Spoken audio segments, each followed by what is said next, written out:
Everybody. আমরা অঙ্কুরন biology ক্লাসে দশম শ্রেণীর জীববিদ্যার ক্লাস শুরু করছি।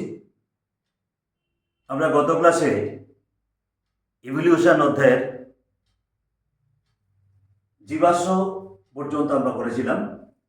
তো আজকে আমরা তারপর অংশ থেকে কিছু প্রশ্ন এবং উত্তর সহ আলোচনা করছি। তো প্রথমে আমরা যে প্রশ্নটা নিয়ে আলোচনা করছি যে জীবন্ত জীবাশ্ম কি বা লিভিং ফসিল বলতে আমরা কি বুঝি। যে সকল জীব সুদূর অতীতকালে পৃথিবীতে জন্মগ্রহণ করার পর এখনও পৃথিবীতে প্রায় অপরিবর্তিত অবস্থায় টিকে আছে, কিন্তু তাদের সমসাময়িক জীবেরা বহু পূর্বেই পৃথিবী থেকে চলে গেছে, তাদের জীবন্ত জীবাশ্ম বা লিভিং ফসিল বলে। উদাহরণ হিসেবে আমরা বলতে পারি লিমোলাস, সিলাকান্থ ইত্যাদি প্রাণী, ইকুইজিটাম, নিটাম ইত্যাদি উদ্ভিদ। এবার আমরা বলছি নিষ্ক্রিয় অঙ্গ বা লুপ্তপ্রায় অঙ্গ বা ভেস্টিজিয়াল অর্গান বলতে আমরা কি বুঝি। জীবদেহে বর্তমান অপুষ্ট, ক্ষয়প্রাপ্ত, ক্ষুদ্র ও প্রায় কর্মহীন অঙ্গগুলিকে নিষ্ক্রিয় অঙ্গ বা লুপ্তপ্রায় অঙ্গ বলি। যেমন মানুষের ভার্মিফর্ম অ্যাপেন্ডিক্স, কক্সিস এবং উদ্ভিদের কালকাসুন্দর, বন্ধা পুংকেশর এবং নারকেলের গর্ভকেশর। আমরা এবার আসছি যে আর্কিওপটেরিক্সের বৈশিষ্ট্য কী। যে আর্কিওপটেরিক্সকে যেটাকে আমরা বলি একটা সংযোগ রক্ষাকারী প্রাণী, যার মধ্যে সরীসৃপের বৈশিষ্ট্য এবং পাখির বৈশিষ্ট্য থাকে। যে সরীসৃপের কী কী বৈশিষ্ট্য থাকে?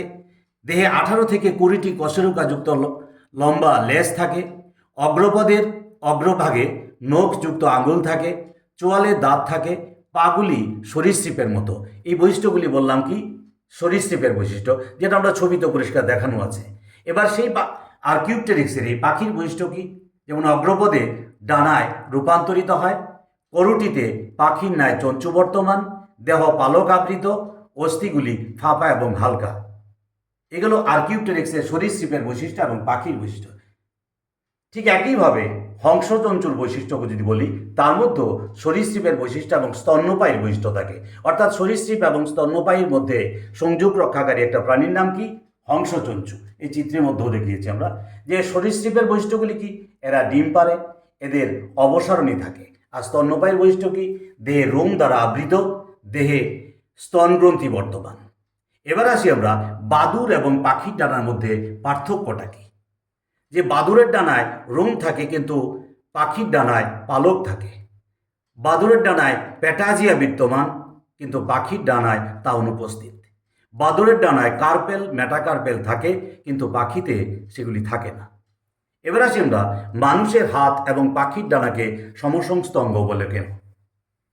যে ইহারা উভয় উৎপত্তিগতভাবে এবং গঠনগতভাবে এক প্রকারের হয়, কিন্তু কার্যগতভাবে ইহারা পৃথক, তাই এদেরকে আমরা বলি কি? সমসংস্থ অঙ্গ। এবার আসি আমরা ভেদ বা প্রকরণ বলতে আমরা কি বুঝি। যে সকল ক্ষুদ্র ক্ষুদ্র বৈশিষ্ট্যাবলীর সাহায্যে একটি জীব তার একটি জীব থেকে পৃথক থাকে এবং যে বৈশিষ্ট্যগুলি জীবের ক্রমবিকাশে সহায়তা করে তাকে প্রকরণ বা ভেদ বলে। অর্জিত বৈশিষ্ট্যের বংশানুসরণ বলিতে কি বুঝো? লেমার্কের মতে জীবের জীবনকালে যেসব বৈশিষ্ট্য অর্জিত হয় সেই সব বৈশিষ্ট্য এক জনু থেকে অপর জনুতে সঞ্চারিত হয়, অর্থাৎ অর্জিত বৈশিষ্ট্যের বংশানুসরণ ঘটে। এবারে কয়েকটা জীবাশ্মের নাম বলছি আমরা। যেমন পাখির জীবাশ্মটা কি বলে? আর্কিওপটেরিক্স। ঘোড়ার জীবাশ্ম কি? ইউহিপাস। হাতির জীবাশ্ম কি? মোয়েরেথেরিয়াম। মানুষের জীবাশ্ম নাম কি? অস্ট্রেলোপিথিকাস। উদ্ভিদের জীবাশ্ম কি? টেরিডোস্পার্ম। এবার একটা প্রশ্ন বলছি আমরা, মিসিং লিঙ্ক বা হৃদযোজক কাকে বলে?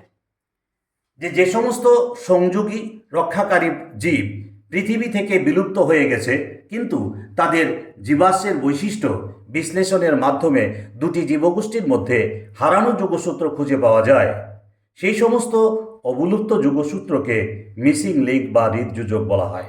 যেমন আর্কিওপটেরিক্স একটা প্রাণী এবং টেরিডোস্পার্ম একটা উদ্ভিদের মিসিং লিঙ্ক। এবার আমরা মানুষের বিবর্তনের একটি রেখাচিত্রের সাহায্যে বুঝিয়েছি। ওই ক্লাসে যখন আমরা বলেছিলাম ঘোড়ার, আজকে আমরা বলছি মানুষের। যেমন আধুনিক মানুষ যেটা, যেমন হোমোসেপিয়ান্স সেপিয়ান্স, এটা কোত্থেকে এসছে?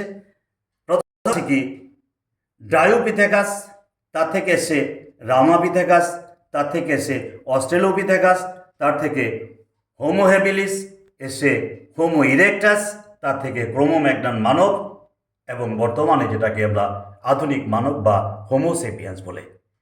এটা আছে কি মানুষের বিবর্তনের একটি রেখচিত্র। আজকে আমরা এখানে এই কয়েকটা প্রশ্ন তোমাদের উত্তর সহ দিয়ে দেওয়ার চেষ্টা করেছি। আশা করি তোমাদের এই প্রশ্নগুলি বুঝতে কোনো অসুবিধা হবে না, সুন্দরভাবে প্রশ্নগুলি খাতায় তুলে শিখে নেবে।